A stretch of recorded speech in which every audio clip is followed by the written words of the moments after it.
sebelum memulai pembelajaran, alangkah baiknya kita berdoa di dalam hati. Berdoa dimulai. Selesai. Beri salam. Assalamualaikum warahmatullahi wabarakatuh. Waalaikumsalam warahmatullahi wabarakatuh. Ya, anak-anak ibu yang cantik dan tampan-tampan ini gimana kabarnya? Alhamdulillah, Ibu. Ya, sebelum memulai pembelajaran, Ibu cek kehadiran terlebih dahulu. Titi Patriati hadir. Hamsa Tilawah hadir. Tri Lestari hadir, Bu. Ilham Bayu Hadir, Bu. ya. Alhamdulillah ya, dari anak-anak semua ini hadir semua. Sebelumnya Ibu mau mengapresiasi kalian terlebih dahulu karena sudah hadir tepat waktu dan juga hadir semua. Terus juga kelasnya bersih. Tepuk tangan untuk kita semua.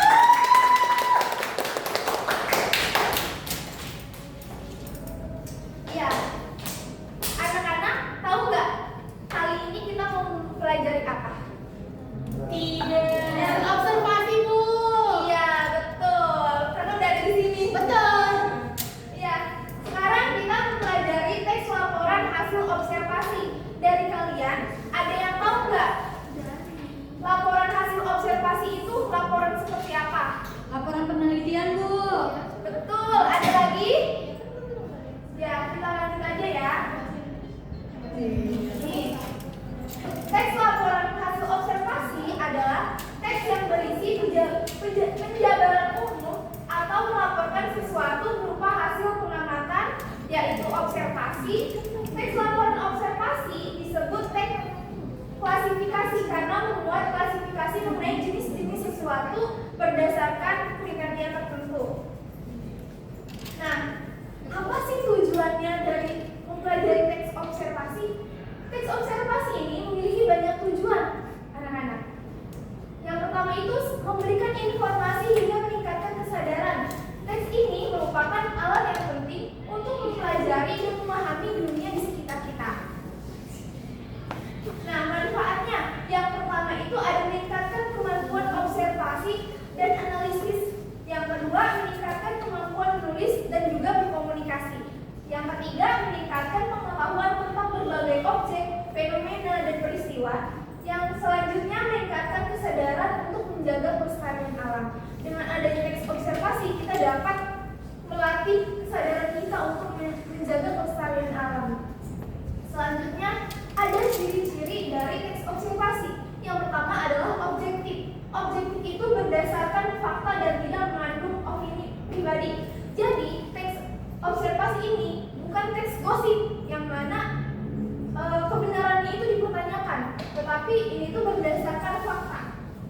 Yang selanjutnya ada sistematis, disajikan secara runtut dan logis.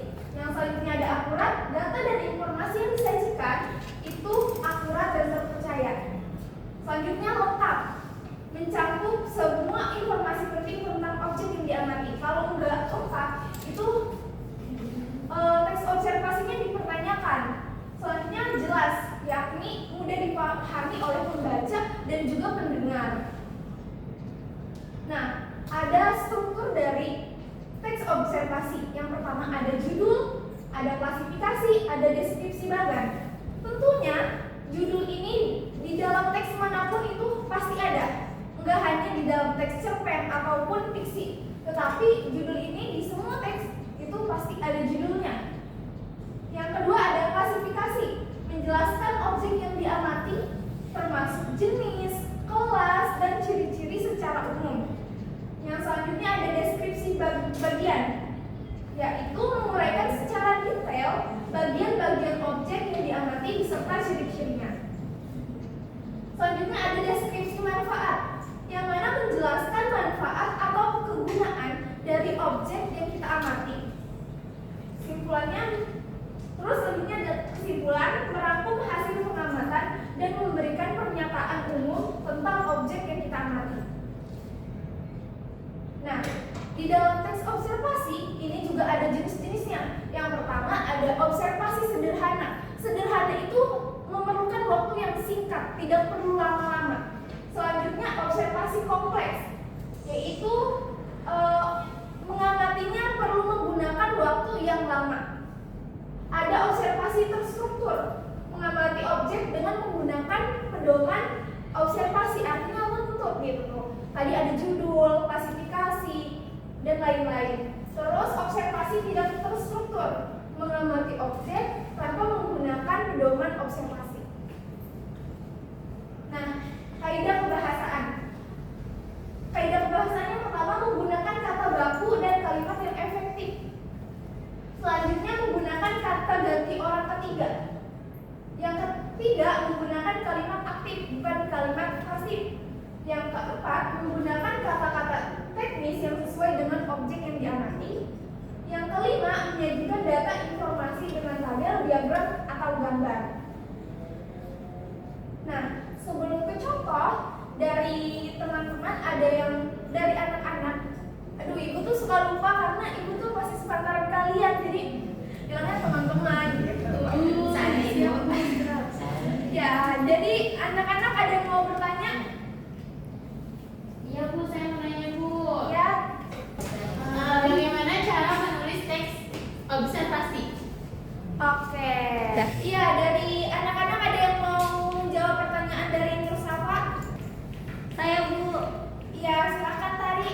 Ya, jadi caranya itu kita melakukan penelitian, terus kita amati di dalam penelitian tersebut. Terus dalam penelitian itu kita catat apa-apa yang penting, baru kita melakukan laporan teks observasinya, menuliskan laporannya Bu. Iya, terima kasih. Iya, betul ya yang disampaikan Tari. Ibu cuma melengkapi saja. Tadi kita perlu mengamati suatu objek itu dengan cermat dan teliti, kemudian merapikan tulisan kita hasil pengamatan dengan rapi. Selanjutnya gunakan bahasa yang baik, efektif dan juga baku. Dan yang terakhir itu jika ingin lebih diperjelas bisa menggunakan gambar ataupun diagram. Bagaimana Safa? Iya Ibu, baik. Terima kasih Bu. Iya, terima kasih Safa pertanyaannya dan juga terima kasih Tari atas jawabannya. Tepuk tangan dulu. Ya, selanjutnya ini ada contoh. Boleh nih yang seragamnya berbeda nih dari kita. Bayu, boleh bacain ke depan. Ya, ini kenapa ya Ilham Bayu bajunya hitam sendiri? Iya Bu, tadi baju putih saya kehujanan Bu, basah, terus minjem Bu baju orang. Iya. Oke, boleh dilanjut Bayu. Baca. Ini Bu, Iya. semuanya Bu. Iya. Oke. Ini ada wayang. Wayang adalah seni pertunjukan yang telah ditetapkan sebagai warisan budaya seni Indonesia. UNESCO, lembaga yang mengurusi kebudayaan dari PBB, pada 7 November 2003 menetapkan wayang sebagai pertunjukan bayangan boneka tersohor berasal dari Indonesia. Wayang merupakan warisan mahakarya dunia yang tidak ternilai dalam seni berturut-turut. Bagaimana hasil identifikasi teks laporan hasil observasi di atas? Mari kita mencoba mengenali hasil identifikasinya. Oke, terima kasih Bayu. Silakan duduk. Sama-sama, maaf ya Bu. Iya. Ya. Ya, anak-anak tadi kan kita sudah membahas mengenai teks observasi dengan judul wayang. Nah, dari anak-anak ada nggak yang bisa mengidentifikasi struktur dari teks observasi ini? Saya Bu. Iya, Aina. Judulnya wayang. Pernyataan umumnya ada di paragraf pertama. Deskripsi bagian wayang kulit dilihat dari ukur dan nilai kedudukannya pun dibagi lagi menjadi bermacam jenis. Jadi sangat terkenal kalau diperkirakan dari keunggulan tua adalah wayang purwa. Purwa berasal dari bahasa Jawa yang berarti awal. Wayang ini terbuat dari kulit kerbau yang ditata dan diberi warna sesuai kaedah populasi wayang penanakan. Diberi tangkai dari bahan tangan kerbau bule yang diolah sehingga bukan dengan nama. Deskripsi manfaat. Semua jenis wayang merupakan wujud ekspresi kebudayaan yang dapat dimanfaatkan dalam berbagai kehidupan dengan antara lain sebagai media pendidikan, media informasi, dan media hiburan. Wayang bermanfaat sebagai media pendidikan karena isinya banyak memberikan ajaran-ajaran kehidupan kepada manusia. Pada era modern ini, wayang juga banyak digunakan sebagai media informasi. Ya, baik. Terima kasih Aina. Tepuk tangan dulu dong buat Aina. Ya, karena ibu rasa dari Aina itu sudah mewakili kalian, berarti kalian semua ibu ambil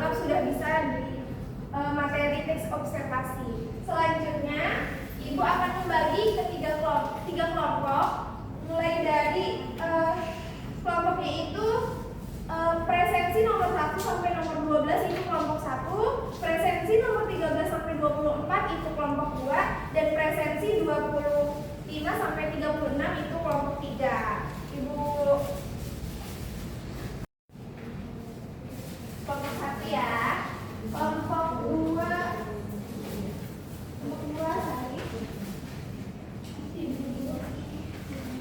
Kelompok 3 kenapa?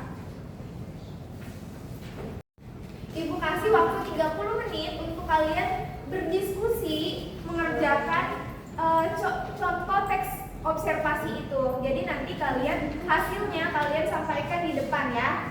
Oke? Oke, Bu. Oke.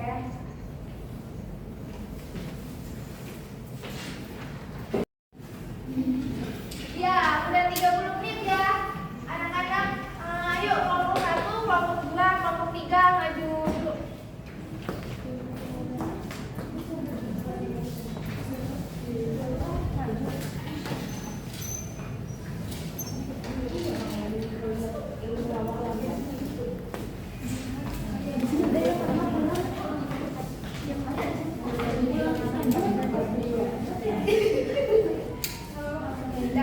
Ya, boleh dipaparkan.